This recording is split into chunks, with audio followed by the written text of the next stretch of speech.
I say it's time to get out of here. I say it's time to get out of here. That's what God came down to hear the cry of the people, to tell Moses to go tell Pharaoh to let his people go. I say it's time for us to cry out to God in this day. In this day, just like God gave us an example of Israel, how they cried out to him and how he came down to visit their afflictions and deal with Pharaoh and to set the people free and take them to a place where they could worship him in peace.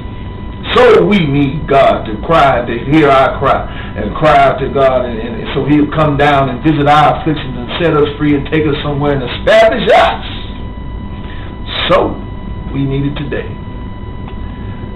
We need it today. Now you're going to have those certain type of people. You're going to have those ones that say, well, no, we all right here. Where we going to go? What we going to leave here for? We got our TV, we got our cable TV, we got our HDs, and we got our cars and our rims and our everything, and we got all of our toys and our playpen. We got our crack, and we got our marijuana, we got all our dope, and we got our dope dealers, and we got our gangbangers.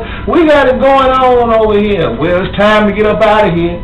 And when God comes down here to set you free, you're going to have to get up out of here with the rest of us, and you're going to have to be reprogrammed. That means all that trashy living that you've been living is going to have to be wiped out, or you're going to be dealt with like many of the Israelites was dealt with out there in the wilderness. The ground going to open up and swallow some of y'all up because you're still going to be rebellious. The fiery serpent's going to come and bite some of you because you're still going to be rebellious. But there's one thing that God is determined to do. He's determined to have him a holy people. He's determined to have him a holy people. So when God comes down here, because there's so much injustice, so much crime going on, so much unforgiveness for those that truly deserve to be forgiven, there's so much killing, and then there's so much repercussion for killing, and then there's so much stuff going on and allowed to go on, and so many people getting away, and there's no justice.